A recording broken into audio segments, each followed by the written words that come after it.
Hello student, myself Anil Kumar Kandera, faculty of mathematics at Nucleus career institute Chomu. आज हम 12th के first topic की बात करने वाले हैं और वो है अवकलन डिफरेंशिएशन। सबसे पहले हम ये जानते हैं कि अवकलन होता क्या है, उसके बाद में हम बात करेंगे। अवकलन को हमें अच्छे से पढ़ना है बेटा, आगे के काफ़ी चैप्टर जो अवकलन पर डिपेंड करते हैं। अगर हम अप्रोक्सीमेट लगभग बात करें तो 45% जो सिलेबस है 12th का वो अवकलन पर डिपेंड करने वाले चैप्टरों के से होता है। तो पहला जो टॉपिक है अवकलन, उसकी बात करेंगे। अवकलन के लिए क्या है बेटा, मैथमेटिक्स में काफ़ी सारी ब्रांचेज हैं, जैसे मेंसुरेशन है, क्षेत्राकलन है, अलजेब्रा है, बीजगणित है। ऐसे ही एक ब्रांच होती है कैलकुलस, जिसे बोलते हैं हिंदी में कलन। कैलकुलस में होता क्या है बेटा, कैलकुलस से में किसी राशि में परिवर्तन की दर का अध्ययन किया जाता है। कैलकुलस जो कलन है उसमें क्या होता है, किसी राशि में परिवर्तन की दर का अध्ययन किया जाता है कि उस राशि में कैसे परिवर्तन हो रहा है। जैसे एग्जांपल के लिए देखो, जैसे ही आप रूम में एंटर करते हो, आपके रूम में आपने एंटर किया, आपका फैन स्विच ऑफ है। आपने जैसे उसे स्विच ऑन किया तो फैन क्या करता है, धीरे धीरे अपनी स्पीड पकड़ता है और जो वो स्टॉपिंग पोजीशन पे था, जैसे आप एंटर होते थे वो क्या था, बंद था, और बंद से जैसे ही वो आपने ऑन किया धीरे धीरे वो रोटेट होगा और उसकी हाईएस्ट स्पीड तक पहुंचेगा। तो बेटा वहां पे जो फैन की जो स्पीड इंक्रीज हुई है, मतलब वो हाईएस्ट स्टॉपिंग पोजीशन से हाईएस्ट स्पीड पर कैसे पहुंचा, उसके नंबर ऑफ रोटेशन कैसे इंक्रीज हुए, इसमें जो इंक्रीमेंट हुए नंबर ऑफ रोटेशन में, उसकी जो स्टडी करते हैं वो किस में आता है बेटा, कलन में। ये एग्जाम्पल था। जो कैलकुलस है, जो मैथ की ब्रांच है कैलकुलस, उस कैलकुलस को हम दो पार्ट में डिवाइड करते हैं मेनली। एक तो होता है डिफरेंशियल कैलकुलस, और एक होता है इंटीग्रल कैलकुलस। बेटा डिफरेंशियल कैलकुलस और इंटीग्रल कैलकुलस, ये कैलकुलस के दो पार्ट है। पहले हम बात करेंगे डिफरेंशियल कैलकुलस की, जो हमारा टॉपिक है। डिफरेंशियल कैलकुलस में क्या होता है बेटा, डिफरेंशियल कैलकुलस होता है rate of change of a quantity with respect to another quantity. एक राशि में दूसरी राशि के सापेक्ष परिवर्तन की दर, rate of change of a quantity with respect to another quantity is called differential calculus. मतलब मैंने अभी आपको कैलकुलस का एग्जांपल बताया था फैन वाला, उस फैन वाले में एग्जांपल क्या बेटा, देखो जैसे ही मैंने क्या बताया था, जैसे आप रूम के अंदर एंटर हुए, आपने स्विच ऑन किया, उसने क्या किया, स्टॉपिंग पोजीशन से, बंद था फैन, वहां से उसने रोटेट होना स्टार्ट किया और वो हाईएस्ट स्पीड तक गया। तो ये तो है नहीं कि आपने ऑन किया और झट से वो क्या हुआ, हाईएस्ट स्पीड में पहुंच गया। वो क्या हुआ होगा, धीरे धीरे वो रोटेट होना स्टार्ट हुआ होगा और कुछ टाइम में वो अपनी हाईएस्ट स्पीड तक गया होगा। तो यहाँ पे जो फैन की स्पीड इंक्रीज हुई है, उसमें क्या हुआ था, नंबर ऑफ रोटेशन टाइम के रेस्पेक्ट में क्या हुए थे बेटा, चेंज हुए थे। तो नंबर ऑफ रोटेशन जो टाइम के रेस्पेक्ट में चेंज हुए, वो किसमें होगा बेटा, डिफरेंशियल कैलकुलस में। तो जो अवकलन है वो क्या होगा, एक राशि में दूसरी राशि के सापेक्ष परिवर्तन की दर। अब आपके पास में हम एक छोटा सा एग्जांपल लेते हैं। एग्जांपल ये है, देखो अगर आपके पास में ये दो बिंदु है, एक ए और दूसरा है बेटा बी, ये दो पॉइंट है, पॉइंट ए पॉइंट बी। यहाँ पे कोई भी बंदा खड़ा हुआ है, यहाँ से कोई भी बंदा इधर की साइड जाना चाहता है पॉइंट बी पर, उसके यहाँ पे मैं डिस्टेंस ले रहा हूँ x बराबर x1। मैंने क्या डिस्टेंस लिया बेटा, x बराबर x1। और यहाँ पे जब ये चलना स्टार्ट करता है तब उसका टाइम है t बराबर t1। जब जैसे वो यहाँ पे गया तो उसका डिस्टेंस, उसकी दूरी हो गई x बराबर x2 और उसका टाइम हो गया बेटा t बराबर t2। कोई बंदा है जो बिंदु A पर है, वो बिंदु B पर जाना चाहता है, उसकी यहाँ पे मैंने दूरी मानी है x बराबर x1 और यहाँ पे जब B पे पहुंचा तो उसकी दूरी हो गई x बराबर x2। उसका टाइम यहाँ पे t बराबर t1 है और यहाँ पे टाइम है उसका t बराबर t2। बेटा जैसे वो यहाँ पे गया तो ये जो दूरी है, ये दूरी अगर x2 माइनस x1 बराबर डेल x है और जो टाइम है t2 माइनस t1 बराबर ये डेल t है। बेटा देखो जैसे वो पॉइंट ए से स्टार्ट होगा तो यहां से यहां तक जाने में कुछ तो टाइम लगेगा, वैसे क्या होगा, दूरी भी इंक्रीज होगी। यहाँ पे वो जैसे जैसे दूरी को जैसे जैसे वो v की तरफ जा रहा है वैसे वैसे उसे टाइम लग रहा है। तो यहाँ पे जो दूरी में परिवर्तन हो रहा है, चेंज इन डिस्टेंस है, वो किसके रेस्पेक्ट में हो रहा है, टाइम के रेस्पेक्ट में। अगर हम दूरी में परिवर्तन को किसके सापेक्ष लेते हैं बेटा, टाइम के सापेक्ष लेते हैं। और अगर ये जो स्टोरी है, ये जो एग्जांपल है, इसमें ये जो समय है वो बहुत छोटा समय हो, और जब भी हम बहुत छोटे के लिए बात करते हैं तो क्या लगाते हैं, लिमिट। तो यहाँ पे अगर ये बहुत छोटे समय के लिए मैं बात करूं तो ये किस में परिवर्तन हो जाता है, dxy dt में, जिसे आप क्या बोलते हो बेटा, वेलोसिटी और वेग बोलते हो, स्पीड, वेलोसिटी और वेग बोलते हो। ये क्या बेटा, इसका अपकलन का सिंपल सा एग्जांपल है। यहाँ पे मैंने क्या कहा था, अपकलन की परिभाषा में किसी राशि में दूसरी राशि के सापेक्ष परिवर्तन की दर क्या कहलाती है, अपकलन। यहाँ पे भी देख लो, यहाँ पे दूरी में किसके सापेक्ष परिवर्तन हो रहा है बेटा, समय के सापेक्ष परिवर्तन हो रहा है। अब हम बात करेंगे मैथमेटिकली, जो मैंने एग्जांपल बताया था आपको उसे हम मैथमेटिकली लेके आएंगे। देखो मैथमेटिकली क्या है, अगर आपके पास में ये यहाँ पे कोई फलन है f ऑफ x, यहाँ पे कोई फलन है f ऑफ x, और अगर आपके पास में यहाँ पे इस फलन का इनपुट जो है वो क्या है बेटा, x है, ठीक है। इनपुट क्या है बेटा यहाँ पे x, ये तो हो गया इसका इनपुट और ये हो गया इसका आउटपुट। मैं अगर इनपुट में चेंज कर रहा हूं, मैंने चेंज किया बेटा डेल x, तो यहाँ पे इनपुट क्या हो जाएगा, x प्लस डेल x। क्या हो जाएगा बेटा input, x plus del x। तो इसका अगर आपने इनपुट में चेंज किया है तो इसके आउटपुट में भी चेंज होगा, वो क्या हो जाएगा, x प्लस डेल x। मैंने दो अलग अलग कंडीशन के लिए, कंडीशन ए पे, कंडीशन बी पे। कंडीशन ए पे हमारा फलन क्या था, f ऑफ x, उसका इनपुट था x। मैंने क्या किया, उसके इनपुट में चेंज किया है, जो डेल x चेंज करने के बाद में इनपुट क्या हो गया, x प्लस डेल x, और उसका आउटपुट क्या हो गया, f of x plus del x। यहाँ पे बेटा देखो हमें क्या करना है, सिंपल सा, इससे पहले वाले एग्जांपल में क्या बताया था, मैंने दूरी का चेंज लिया था, तो क्या था, x2 माइनस x1। तो हमें क्या करना है बेटा, यहां से ये फाइनल, इन आउटपुट में फाइनल माइनस इनिशियल, इनपुट में सेम, फाइनल माइनस इनिशियल, तो वही करना है। यहाँ पे इनपुट चेंज करने पर आउटपुट में चेंज हो रहा है, तो क्या हो रहा है बेटा, आउटपुट में किसके सापेक्ष परिवर्तन हो रहा है, इनपुट के सापेक्ष। तो क्या होगा, फाइनल आउटपुट क्या है आपका, x प्लस डेल x, और इनिशियल इनपुट क्या है आपका, f of x। Final out input क्या है आपका, x plus del x, minus input क्या है बेटा आपका, x। ये मैं अगर बहुत छोटे चेंज के लिए बात करूं तो क्या होगा, ये वाला ये हो जाएगा limit del x tends to 0 f of x plus del x minus f of x upon क्या हो जाएगा बेटा, डेल x से x कैंसिल।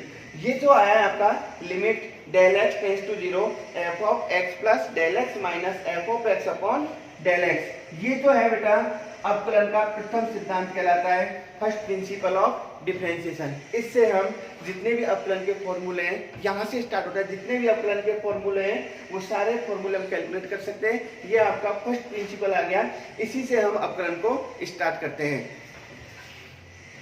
हाँ बेटा देखो, हमने जो फर्स्ट प्रिंसिपल फॉर्मूला देखा था उसके अकॉर्डिंग हम कुछ एग्जांपल सॉल्व करते हैं, उसके बाद में आगे बढ़ेंगे।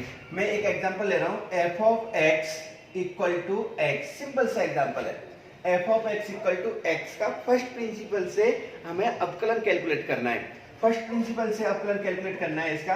तो पहले मैं फॉर्मूला लिखता हूँ, फॉर्मूला है limit del x tends to 0 f of x plus del x minus f of x upon del x। इससे आपको क्या करना है, इसका अपकलन कैलकुलेट करना है। तो देखो बेटा हमारे पास में फलन दिया हुआ f ऑफ x, आपको अगर इसका अपकलन कैलकुलेट करना है तो हमें रिक्वायरमेंट है f ऑफ x की, x प्लस डेल x की। तो इसके लिए क्या है, f ऑफ x तो हमें दिया हुआ है, अब हमें क्या कैलकुलेट करना है, x प्लस डेल x। तो यहाँ पे x है तो इस फलन में क्या आ रहा है, x। अगर मुझे f of x plus del x calculate करना है तो क्या हो जाएगा, x प्लस डेल x हो जाएगा। ये जो वैल्यू है आपकी दोनों f ऑफ x की और x प्लस डेल x की, दोनों वैल्यू मैं यहाँ पे पुट कर देता हूँ। तो मुझे क्या मिलेगा बेटा, यहाँ पे limit del x tends to 0 x plus del x minus x upon del x। इसे आगे सिंप्लीफाई करेंगे, limit del x tends to 0 x से x कैंसिल, क्या होगा बेटा, del x upon del X, दोनों कैंसिल किए, आंसर कितना आया 1। फर्स्ट प्रिंसिपल से F of X equal to X का एक्स के सापेक्ष जो अपकलन मिला है वो क्या मिला है बेटा, मुझे 1 मिला है। सेम एक और एग्जांपल देखते हैं, आपके पास में F of X equal to X square का, इसका अपकलन करना है वही फर्स्ट प्रिंसिपल से। तो बेटा मेरे पास में क्या है, आपके पास में फॉर्मूला है limit del X tends to 0 F of x plus del X minus F of X upon del X. यहाँ पे एफ ऑफ एक्स की वैल्यू आपको गिवन है, then F of x plus del X की value क्या होगी बेटा, X plus del X का होल स्क्वायर। क्या है बेटा, एक्स प्लस डेल एक्स का होल स्क्वायर। ये दोनों वैल्यू मैं यहाँ पे रखता हूँ फॉर्मूले में, तो क्या बनेगा मुझे, limit del X tends to 0, इसकी वैल्यू क्या है बेटा, एक्स प्लस डेल एक्स का square minus X square upon del X. हम क्या करेंगे बेटा, इसे सिंप्लीफाई करते हैं, a प्लस बी के होल स्क्वायर से क्या हो जाएगा, ये limit del X tends to 0, यहां से अगर इसे सिंप्लीफाई करोगे तो क्या होगा, X square plus 2x into del X plus del X square minus X square upon del X. X square से एक्स स्क्वायर कैंसिल हो गया, देन क्या आएगा बेटा, limit del X tends to 0, यहां से रिमेनिंग क्या रहेगा, 2x इंटू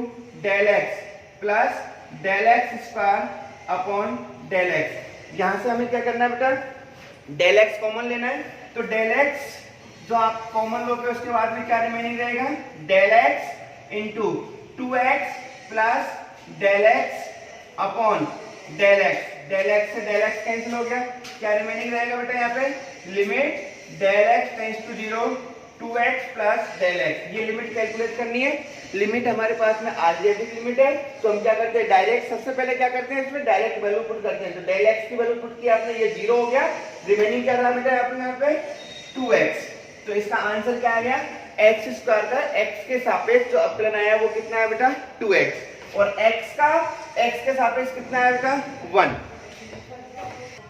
हाँ बेटा, हमने अभी फर्स्ट प्रिंसिपल से कुछ डिफरेंशिएशन पढ़े थे, अब हम स्टैंडर्ड डिफरेंशियल पे आते हैं, फॉर्मूले का अकॉर्डिंग पढ़ेंगे। आपको फर्स्ट प्रिंसिपल फॉर्मूला याद रखना है, ये आगे डिफरेंशियलिटी में काम आएगा, और वहां पे भी हम जो यहाँ पे सॉल्व कर रहे हैं बेसिक वैसे सॉल्व करना है, वो हमारा बेसिक था। देखो, आपको डिफरेंशियल सॉल्व करने के लिए सबसे पहले आपको देखना होगा कि इसके जो स्टैंडर्ड फॉर्मूले वो क्या है, वो आपको याद रखने हैं। सबसे पहले तो मैं आपसे बात करूंगा बेटा, देखो जो डिफरेंशिएशन है वो रिप्रेजेंट किससे किया जाता है, D Y upon D X से। इसका मतलब क्या है, डिफरेंशिएशन है y का x के सापेक्ष, y का x के सापेक्ष डिफरेंशिएशन है, ठीक है। इसे हम y डैश से भी रिप्रेजेंट कर सकते हैं, इसे हम y1 से भी रिप्रेजेंट कर सकते हैं। रिप्रेजेंट करने का dy बाई dx भी हो सकता है, y डैश भी हो सकता है, और y1 भी हो सकता है। इसका मीन्स क्या है बेटा, y का x के सापेक्ष अवकलन, differentiation of y with respect to x, ठीक है। अच्छा, अब इसके कुछ स्टैंडर्ड फॉर्मूले हैं, उनके बारे में बात करते हैं। सबसे पहली बात, अचर राशि का अवकलन 0 होता है, कोई भी कांस्टेंट राशि है, dy bye dx of constant, अचर राशि का जो अवकलन होगा वो क्या होगा, 0। जैसे आपके पास में आप 5 का अवकलन करते हो तो वो किसी के सापेक्ष करो, चाहे x के सापेक्ष करो, अन्य राशि के सापेक्ष करो, हमेशा क्या आएगा बेटा, 0। अचर राशि का 5 का अवकलन 0, 10 का अवकलन 0, 20 का अवकलन 0, -2 का अवकलन 0, 0.5 का अवकलन 0, सभी का क्या रहेगा, कांस्टेंट राशि का अवकलन 0। सेकंड फॉर्मूला जो आता है इसका, वो सेकंड है dy upon dx of x to the power n, x की घात क्या है बेटा, n, इसका अवकलन क्या होगा, n इंटू x की घात n माइनस 1। क्या होगा बेटा, dy बाई dx, x की घात n का क्या होगा, n, x की घात n माइनस 1, ठीक है। नेक्स्ट आपके पास में नेक्स्ट फॉर्मूला आता है बेटा, dy by dx of sine x, ये आपके पास में ट्रिग्नोमेट्री है, इसका क्या होगा, cos x।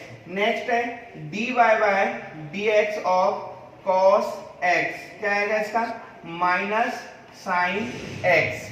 Next dy by dx of D Y by D x of tan X, इसका क्या होगा बेटा sec square X. Next D Y by D x of cot of X, इसका क्या होगा minus cosec square X. Next D Y by D x of sec of x, क्या होगा बेटा इसका सेक x into tan X. Next D Y by D x of cosec X, क्या होगा बेटा इसका माइनस कॉट स्क्वायर एक्स। ये आपके पास में जो बेसिक है। अच्छा, हम अब आगे के जितने फॉर्मूले वो हम कैलकुलेट कर सकते हैं, और भी है इसके फॉर्मूले। जैसे आपके पास में हम बात करें D Y by D x of log of X equal to क्या होगा 1/x। डी वाई बाई डी एक्स ऑफ e to the power x, क्या होगा बेटा इसका e to the power x। अब हम जैसे जैसे हम आगे बढ़ते जाएंगे वैसे के वैसे हमारे पास में और बाकी के जो फॉर्मूले हैं वो आते जाएंगे। ठीक है बेटा, ये आपको फॉर्मूले याद रखना है। पहला क्या है D Y by D x of constant क्या होगा 0, x की घात n का क्या होगा n, x की घात n माइनस 1।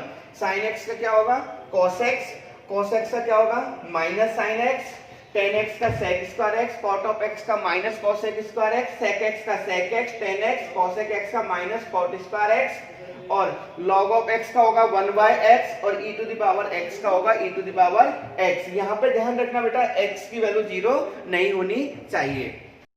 हाँ बेटा देखो, अगला टॉपिक है हमारे पास में अवकलन के आधारभूत नियम। अवकलन के आधारभूत नियम में पहला नियम आता है, यदि हमें किसी क्वांटिटी का कोई भी राशि का अवकलन करना है तो हम क्या करते हैं, उसकी जो अचर राशि है उसके साथ जो अचर राशि है उस अचर राशि को हम बाहर निकाल लेते हैं। उसके बाद में जो चर राशि बचती है उसका अवकलन करते हैं। यहाँ मीन्स यहाँ पे कांस्टेंट और कोई आपके पास में फलन है एफ ऑफ एक्स, इसका आपको अगर अवकलन करना है तो हम क्या करेंगे बेटा, ये जो कांस्टेंट है सी उसे बाहर निकाल लेंगे, और जो बचा हुआ है D Y by D X F of x का अवकलन करेंगे। ठीक है, एग्जाम्पल देखो, एग्जाम्पल में बेटा क्या है, अगर आपके पास में 5 इंटू एक्स ये दिया हुआ है, इसका अगर आपको अवकलन करना है एक्स के सापेक्ष, तो हम क्या करेंगे बेटा, पहले तो 5 क्या है अचर राशि, इस अचर राशि को हम बाहर निकाल लेंगे और उसके बाद में हम क्या करेंगे एक्स का अवकलन करेंगे। तो एक्स का एक्स के सापेक्ष क्या होगा बेटा 1 होगा, तो क्या आ जाएगा 5 इंटू 1 इक्वल टू क्या आएगा बेटा 5। और देखो अगर हमारे पास में कुछ ऐसा है D Y by D x of 3y2 X square, अगर हमें इसका अवकलन करना है तो हम क्या करेंगे बेटा, ये अचर राशि है 3y2 को भाग लेंगे, उसके बाद में हम किसका अवकलन करेंगे बेटा एक्स स्क्वायर का। एक्स स्क्वायर का अवकलन मैंने अभी बताया था आपको क्या था 2x, तो क्या आएगा बेटा यहाँ पे 3y2 इंटू 2x, 2 से 2 कैंसिल, क्या रिमेनिंग रहेगा बेटा यहाँ पे 3x। क्या है यहाँ पे देखो, ये जो आपका फर्स्ट रूल है उसमें क्या है, पहले हम कांस्टेंट को बाहर निकालते हैं, उसके बाद में जो चर राशि बचती है उसका हम अवकलन करते हैं। जैसे यहाँ पे मैंने पहले बाहर ये 5 बाहर निकाला, यहाँ पे मैंने 3y2 बाहर निकाला, ये आपके पास में फर्स्ट रूल। सेकंड रूल है आपके पास में बेटा, यदि आपके पास में दो फलन दिए हुए हैं, उन दोनों का योग दिया हुआ है, तो हम क्या करते हैं उनका अलग अलग अवकलन करते हैं। जैसे सेकंड रूल में क्या है, अगर आपके पास में F of x plus ji of X, ऐसे आपके पास में दो फलन दिए हुए हैं, इनका अगर आपको अवकलन करना है तो हम क्या करते हैं बेटा, ये जो है एफ ऑफ एक्स का और जी ऑफ एक्स का दोनों का क्या करते हैं हम अलग अलग करते हैं। D Y by D x of f of x plus d Y by D x of g of x. क्या किया मैंने, ये जो प्लस साइन था इस पे एफ ऑफ एक्स का अलग कर लिया और जी ऑफ एक्स का अलग कर लिया। एग्जाम्पल देखो, अगर आपके पास में कुछ ऐसा दिया हुआ है 5 प्लस एक्स, इसका अगर हमें अवकलन करना है तो हम क्या करेंगे बेटा, दोनों का अलग अलग करेंगे। D Y by D x किसका करेंगे 5 प्लस कौन सा साइन है बेटा प्लस, क्या हो जाएगा d Y by D x of x, क्या हो जाएगा 5 का अवकलन, ये कौन सी राशि है अचर राशि, अचर राशि का हमेशा क्या होता है 0 प्लस एक्स का एक्स के सापेक्ष क्या होगा बेटा 1, क्या आ जाएगा यहाँ पे इसका आंसर 1 आ जाएगा। ठीक है, सेम इसी प्रकार इसी में दूसरा, अगर आपके पास में ये प्लस साइन की जगह अगर माइनस साइन होता, क्या होगा f of x minus g of x, ये जो प्लस साइन है इसकी जगह अगर हमारे पास में माइनस साइन होता तो इस सेम यहाँ पे प्लस की जगह क्या लेता, minus dy bye dx, f of x minus dy bye dx g of x।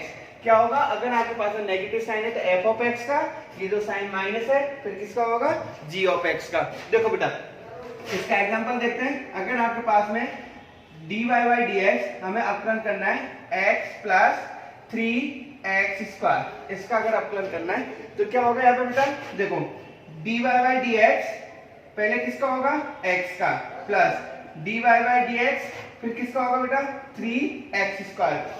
देखो x का क्या आ जाएगा यहाँ पे 1। अब यहाँ पे रूल नंबर 1 भी अप्लाई होगा, क्यों, क्योंकि 3 अचर राशि है, ये कौन से कांस्टेंट है, तो यहाँ पे जो 3 है इसको पहले बाहर निकालेंगे, क्या हो जाएगा 3 dy बाय dx और x², क्या हो जाएगा 1 प्लस 3 इंटू x² का कितना हो जाएगा बेटा यहाँ पे 2x, क्या हो जाएगा 1 प्लस 6x। क्या आंसर आएगा इसका 1 प्लस 6x। 3 रूल हो गए। पहला है, अगर किसी चर राशि के साथ किसी फलन में अगर अचर राशि दी हुई है तो पहले हम उस अचर राशि को बाहर निकाल लेते हैं, उसके बाद में जो रिमेनिंग टर्म रहती है उसका अपकलन करते हैं। सेकंड वन है, अगर हमारे पास में दो फलन योग में दिए हुए हैं, एडिशन में दिए हुए हैं, उनका अलग अलग करते हैं। अगर डिफरेंस और अंतर में दिए हुए हैं तो भी हम उनका अलग अलग करते हैं। अब बेटा देखो अगला रूल है हमारे पास में, वो है अगर आपके पास में दो फलन है जो मल्टीप्लाई में दिए हुए हैं f of x into g of x, तो इनका जो अपकलन होगा वो क्या होगा बेटा, इन दोनों में से, दो मल्टीप्लाई में दिए हुए इन दोनों में से पहले हम क्या करेंगे, किसी भी एक का, या तो इसका या इसका, किसी भी एक का अपकलन करेंगे, दूसरे को वैसे ही रखेंगे, फिर आएगा प्लस साइन, जिसका आपने पहले अपकलन किया वो वैसे के वैसे रहेगा, जिसका अपकलन नहीं किया उसका सेकंड स्टेप में अपकलन करेंगे। जैसे आपने यहाँ पे पहले एफ ऑफ एक्स को वैसे ही रख लिया, हमने क्या किया बेटा, सेकंड वाला जो जी ऑफ एक्स है उसका अपकलन किया है, फिर क्या होगा प्लस साइन आएगा। अब जी ऑफ एक्स का फर्स्ट स्टेप में हो गया था, इसलिए हम जी ऑफ एक्स को ऐसे ही रखेंगे और किसका अपकलन करेंगे बेटा, एफ ऑफ एक्स का। तो ये होगा आपके पास में, अगर आपके पास में दो फलन दिए हुए हैं जो मल्टीप्लाई में F of x into g of x, उसमें क्या होगा f of x divide by D x of g of x plus ji of x divide by D x of f of x. देखो इसका example देखो, अगर आपके पास में कुछ ऐसा फलन दिया हुआ है x square into sine x, क्या दिया हुआ है बेटा, x square into sine x, दो फलन है मल्टीप्लाई में दिए हुए हैं x square into sine x, इसका हमें अपकलन करना है। तो यहाँ पे मल्टीप्लाई में दिया हुआ है, ये हो गया फर्स्ट, ये हो गया सेकंड। पहले क्या करेंगे बेटा, हम एक्स स्क्वायर को एज इट इज रखेंगे, किसका अपकलन करना है हमें, साइन एक्स का करना है, तो क्या हो जाएगा dy by D x of sine x plus, अब देखो साइन एक्स का हो गया था, साइन एक्स का हो गया तो हम क्या करेंगे, साइन एक्स को एज इट इज रखेंगे, फिर किसका अपकलन करेंगे बेटा, हम एक्स स्क्वायर का अपकलन करेंगे। देखो x square as it is आ गया, साइन एक्स का अपकलन मैंने फॉर्मूले में बताया था, क्या था, cos x, क्या हो जाएगा बेटा यहाँ पे cos x plus sine x आपके पास में एज इट इज होगा, फिर एक्स स्क्वायर का अभी हम 3-4 बार देख चुके हैं, क्या होगा इसका 2x, क्या हो जाएगा ये x square cos x plus 2x into sine x. अगर इसे और सिंप्लीफाई करना है तो क्या कॉमन आ रहा है, यहाँ से x कॉमन आ रहा है, क्या रिमेनिंग रहेगा x cos x plus 2 sin x, क्या होगा इसका आंसर x और x cos x plus 2 sin x। तो आपका 4 नंबर का जो रूल है उसमें क्या करना है, अगर आपके पास में दो फलन मल्टीप्लाई में दिए हुए हैं तो हमें क्या करना है बेटा, पहले एक फलन का अपकलन करना है, दूसरे को ऐसे ही रखना है, दूसरी स्टेप में क्या करना है, कौन सा साइन आएगा प्लस का, और सेकंड स्टेप में करना है जिसका पहले अपकलन हो गया वो एज इट इज रहेगा और जिसका नहीं हुआ है उसका अपकलन होगा। नेक्स्ट अगला जो हमारे पास में रूल आता है, रूल नंबर 5 जो है वो क्या है, अगर आपके पास में दो फलन दिए हुए हैं जो किस में दिए हुए हैं बेटा, बटे में, अपॉन में दिए हुए हैं, जैसे आपके पास में dy by D X F of x बटे जी ऑफ एक्स, इसका अगर हमें अपकलन करना है तो क्या होगा, यहाँ पे जो अंश में जो आपके पास में फलन आ रहा है, अंश में जो फलन आ रहा है उसका पहले अपकलन होगा। यहाँ पे जो g ऑफ x है वो एज इट इज रहेगा, पहले हम किसका करेंगे dy by D x of f of x minus F of x into dy by D x of g of x बटे जी ऑफ एक्स का होल स्क्वायर। एक बात का ध्यान रखना बेटा, बटे में जो हर में जो राशि आती है डिनोमिनेटर में, वो कभी भी जीरो नहीं होनी चाहिए, क्योंकि वहां पे क्या हो जाता है उस टाइम पे अपरिभाषित हो जाती है। इसलिए देखो यहाँ पे जो आपको इसे दोनों को याद रखने के लिए क्या है, यहाँ पे तो हम किसी भी राशि का पहली बार में अवकलन कर सकते थे, परंतु यहाँ पे याद रखना है हमें सबसे पहले किसका करना है, अंश का करना है, क्योंकि साइन कौन सा आ रहा है, नेगेटिव। यहाँ पे साइन कौन सा, पॉजिटिव। अगर मैं इसको इधर और इसको इधर रखता हूँ तो कोई इफेक्ट नहीं होगा आंसर पे, बट यहाँ पे अगर हमने चेंज कर दिया तो माइनस की वजह से आंसर क्या होगा, चेंज हो जाएगा। इसलिए आपको यहाँ पे याद रखना है कि पहले आपको किसका अवकलन करना होगा, पहले अंश का करना है, उसके बाद में किसका करना है, हर का। क्या होगा, एफ ऑफ एक्स बटे जी ऑफ एक्स का पहले क्या होगा बेटा, जी ऑफ एक्स हर वाली राशि एज इट इज आएगी, अंश का अवकलन करना है, माइनस चिन्ह आएगा, उसके बाद में हर का अवकलन करना है, अंश एज इट इज रखना है, और क्या आएगा, हर की जो राशि है उसका स्क्वायर करना है। देखो इसके लिए अगर हम एग्जांपल देखते हैं, इसका एग्जांपल सिंपल सा है, tan x का हमें अवकलन करना है, dy बाय dx, किसका अवकलन करना है बेटा, tan x का। tan x को मैं इस रूप में परिवर्तित कर लेता हूं, तो tan x को हम क्या लिखते हैं, sin x बटे cos x। क्या लिखते हैं बेटा, sin x बटे cos x। अच्छा, sin x बटे cos x का अवकलन करना है, तो sin x बटे cos x का अवकलन करने के लिए ये हो गया इसका अंश और ये हो गया इसका हर, sin x है अंश और cos x है हर। तो आपके लिए देखो क्या होगा, cos x को एज इट इज रखना है, हर को सेम टू सेम रखना होता है, फिर किसका अवकलन करना है, पहले हमें अंश का, sin x minus sin x को हमें क्या करना है, अब एज इट इज रखना है, क्योंकि sin x का हम पहली स्टेप में कर चुके हैं, dy bye dx of cos x। फिर क्या होगा बेटा, बटे हर में जो राशि आ रही है उसका क्या करना है, हमें स्क्वायर करना है, cos x का स्क्वायर। क्या हो जाएगा बेटा, देखो cos x sin x का अवकलन क्या होगा, cos x माइनस यहाँ पे क्या आएगा, sin x। cos x का अवकलन क्या होगा बेटा, हमने देखा था फॉर्मूले में, माइनस sin x। क्या हो जाएगा, बटे cos x का स्क्वायर। अच्छा बेटा देखो आगे cos x into cos x क्या हो जाएगा, cos स्क्वायर x माइनस ये माइनस और ये माइनस दोनों क्या हो जाएंगे बेटा, प्लस, और sin x क्या हो जाएगा, sin स्क्वायर x बटे क्या हो जाएगा, cos x का स्क्वायर बराबर cos square x plus sin square x identity है, उसकी वैल्यू कितनी होती है, 1 अपॉन क्या आएगा बेटा यहाँ पे, cos स्क्वायर x, और 1 बटे cos स्क्वायर x क्या होगा बेटा, sec स्क्वायर x। ये आपको मैंने फॉर्मूले में बताया था कि tan x का जो अवकलन होता है वो क्या होता है बेटा, sec स्क्वायर x। तो आपके पास में tan x का जो हमने अवकलन किया है उसका आंसर क्या आएगा, sec स्क्वायर x। अब बेटा देखो आगे हम कुछ एग्जांपल देखते हैं, जो हमने अभी तक पढ़ा है हम सबका यूज करेंगे। यहाँ पे आपके पास में पहला है y बराबर रूट एक्स, दूसरा y बराबर root x x square plus 3, और तीसरा एग्जांपल है y बराबर रूट एक्स बटे एक्स प्लस 1। इनका हमें अवकलन करना है। सबसे पहले देखते हैं y बराबर रूट एक्स। y बराबर रूट एक्स जो है, इस y बराबर रूट एक्स का मतलब क्या बेटा है, x की घात 1 बटे 2। रूट एक्स का मीन्स क्या है, x की घात 1 बटे 2।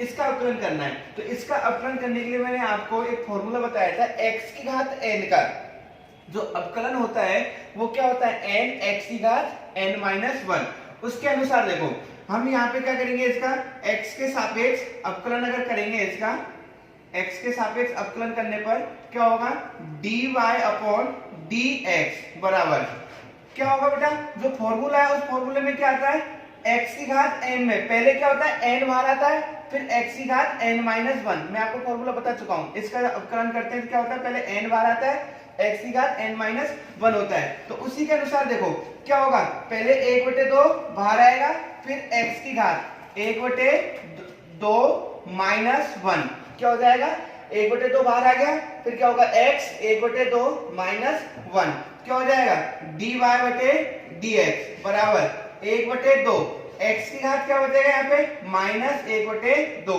और ये मैथ का रूल होता है कि जब नेगेटिव पावर होती है तो क्या होती है, वो बटे में आ जाती है, जिससे क्या होगा, वो पॉजिटिव हो जाएगा, x की घात 1 बटे 2, और 1 बटे 2 घात का मतलब क्या होगा, रूट, तो क्या हो जाएगा 1 बटे 2 रूट x।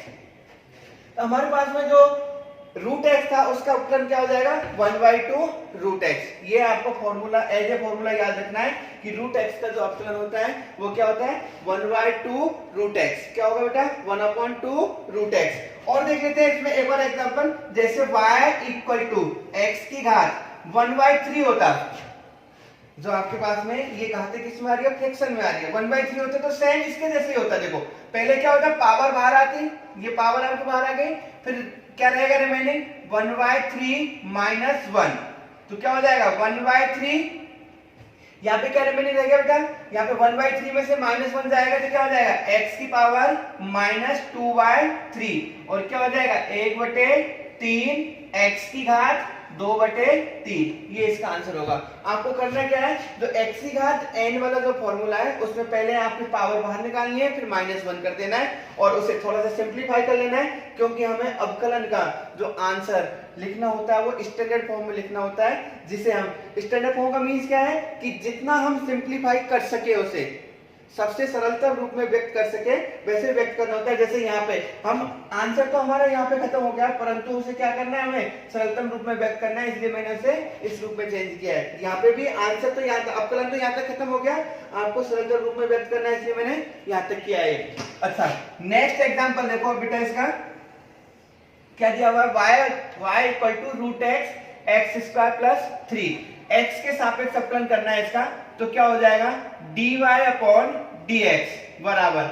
यहां पे बेटा देखो इसके दो तरीके हो सकते हैं, या तो आप रूट एक्स को क्या करो मल्टीप्लाई कर दो अंदर जाके और फिर उसका अपकलन कर दो, या फिर आप इसे u मान लो और इसे v मान लो, इसे फर्स्ट मान लो इसे सेकंड मान लो, इसे f ऑफ x मान लो या g ऑफ x। दोनों क्या है मल्टीप्लाई में, हम इसमें मल्टीप्लाई वाला रूल अप्लाई करके उससे इसका अपकलन कर सकते हैं। मैं पहले से मल्टीप्लाई वाले रूल से इसका अपकलन कर रहा हूं, तो क्या होगा यहाँ पे ये फर्स्ट हो गया या f ऑफ x हो गया, ये सेकंड हो गया या g ऑफ x हो गया। हम क्या करते हैं मल्टीप्लाई वाले रूल में पहले हम एक का अपकलन करते हैं, दूसरे को एज इट इज रखते हैं, फिर दूसरी स्टेप में प्लस का साइन यूज करके जिसका अपकलन नहीं किया उसका अपकलन करते हैं और उसको जिसका अपकलन हो गया उसे एज इट इज रखते हैं। मैं क्या कर रहा हूं यहाँ पे रूट एक्स को एज इट इज रख रहा हूं और किसका अपकलन कर रहा हूं मैं बेटा एक्स स्क्वायर प्लस 3 का, फिर प्लस का साइन है, इसका अपकलन नहीं किया था, मैं यहाँ पे सेकंड वाले का अपकलन करूंगा, ये मैंने एज इट इज रख लिया और अब किसका अपकलन करूंगा बेटा रूट एक्स का। क्या हो जाएगा dy bye dx equal to root x तो एज इट इज आएगा इनटू। अब यहाँ पे देखो, यहाँ पे जो आपका रूल नंबर सेकंड था, क्या होता है जब दो फलन एडिशन होते हैं प्लस में आते हैं तो क्या करते हैं दोनों का अलग अलग अपकलन करते हैं, तो इनका हम अलग अलग अपकलन करेंगे। एक्स स्क्वायर का हो जाएगा 2x और ये है अचर राशि, इसका क्या हो जाएगा बेटा 0, तो इसका अपकलन क्या आएगा 2x, कौन सा चिन्ह आ रहा है प्लस का, और ये 3 क्या है बेटा कांस्टेंट है, इसका क्या आएगा 0, फिर ये वाला प्लस आ जाएगा, ये एज इट इज आ जाएगा एक्स स्क्वायर प्लस 3 और रूट एक्स का मैंने आपको अभी अभी बताया है रूट एक्स का अपकलन क्या बेटा 1/2 रूट एक्स, तो यहाँ पे क्या हो जाएगा इनटू 1/2 रूट एक्स। इसे थोड़ा सिंप्लीफाई करते हैं, dy upon dx equal to क्या हो जाएगा बेटा 2x रूट एक्स, मल्टीप्लाई किया मैंने 2x इंटू रूट एक्स, इसके साथ मल्टीप्लाई करोगे 0, फिर यहाँ पे क्या हो जाएगा प्लस क्या हो गया बेटा यहाँ पे x square plus 3 upon 2 root x. आगे इसे हल करना है तो आप हल कर सकते हो एलसीएम लेने के बाद में हल करोगे तो क्या होगा यहाँ पे आएगा 1, इसे मल्टीप्लाई करेंगे क्या हो जाएगा 4x रूट एक्स के साथ मल्टीप्लाई होगा x plus x square plus 3 upon LCM कितना आया था इसका रूट एक्स, क्या हो जाएगा बेटा 4x square plus x square plus 3 upon 2 root x, 4x square कितना हो गया बेटा 5x square plus 3 upon 2 root x. ये आपके पास में फाइनल आंसर आ गया। इसका सरलतम रूप है, जैसे अगर हम देखें तो अपकलन तो हमारे पास में कहां पे हो गया था, यहाँ से इसे मल्टीप्लाई करने के बाद में यहाँ तक आ गया, परंतु आपको क्या करना है हमेशा याद रखना, आपको अगर बोर्ड में आंसर लिखना है तो सरलतम रूप में ही व्यक्त करना है। जो फाइनल आंसर होता है, जो फाइनल मानते हैं वो सरलतम रूप में ही होता है। अपकलन तो यहीं तक हो गया था, उसे सिंप्लीफाई करना होता है। जो फाइनल आंसर आएगा वो कौन सा होगा बेटा, ये वाला आंसर होगा इसका। नेक्स्ट देखो, अगला हमारे पास में जो है क्वेश्चन वो क्या है, y equal to root x upon x plus 1। इसका हमें अवकलन करना है। यहाँ पे एक तो ये फलन है और एक ये फलन है, दोनों किस में आ रहे हैं बेटा, बटे में आ रहे हैं, अपॉन में आ रहे हैं। तो इसके लिए क्या होगा, अगर मैं इसे f ऑफ x मानता हूँ रूट एक्स को, x प्लस 1 को g ऑफ x मानता हूँ, तो हम यहाँ पे कौन सा रूल अप्लाई करेंगे, f ऑफ x बटे g ऑफ x का अवकलन। तो उसके अनुसार देखो x के सापेक्ष अवकलन करने पर क्या आएगा बेटा, dy अपॉन dx बराबर, क्या करते हैं पहले हम अंश का अवकलन करते हैं, और अंश का अवकलन करने के लिए हमें क्या है, पहले हर को हम एज इट इज रखेंगे, डिनोमिनेटर एज इट इज आ जाएगा, फिर dy by dx of numerator क्या आएगा बेटा, root x, minus numerator as it is आएगा, इसका अंश जैसे वैसे आ जाएगा, dy बाई dx ऑफ क्या होगा बेटा, x प्लस 1 बटे जो आपके पास में इसका डिनोमिनेटर है उसका क्या होगा बेटा, स्क्वायर हो जाएगा। अब देखो अवकलन करते हैं, ये तो एज इट इज आएगा x प्लस 1, रूट एक्स का अवकलन, रूट एक्स का अवकलन क्या था बेटा, 1/2 root x, 1/2 root x minus ये क्या हो जाएगा, रूट एक्स, एक्स प्लस 1 का क्या होगा, पहले x का होगा 1, फिर प्लस साइन, फिर कांस्टेंट 1 है, इसका क्या हो जाएगा बेटा 0, तो यहाँ पे क्या आएगा 1 अपॉन क्या होगा बेटा x प्लस 1 का स्क्वायर, ये हो जाएगा आपके पास में x प्लस 1, इसे सिंप्लीफाई करते हैं, x प्लस 1 के साथ मल्टीप्लाई किया अपॉन 2 रूट x माइनस क्या आ जाएगा वहां से रूट x बटे x प्लस 1 का स्क्वायर। एलसीएम लेते हैं सिंप्लीफाई करने के लिए, क्या हो जाएगा ये x प्लस 1, ये इधर जाके मल्टीप्लाई होगा, क्या हो जाएगा माइनस 2x अपॉन ये हो जाएगा 2 root x x plus 1 square, x plus 1 तो था अपॉन में, यहां से ये एलसीएम हो रहा है, इसके साथ मल्टीप्लाई हो गया, इन दोनों में से x और माइनस 2x से क्या रिमेनिंग रहेगा माइनस x, तो 1 minus x upon 2 root x into x plus 1 का स्क्वायर, ये इसका क्या होगा बेटा फाइनल आंसर। वापस से देखो यहाँ अवकलन तो यहाँ तक ही हो गया था, बट उसे मैंने क्या किया है सिंप्लीफाई किया है और इसे सिंपलेस्ट फॉर्म सरलतम रूप में व्यक्त किया है। सही है।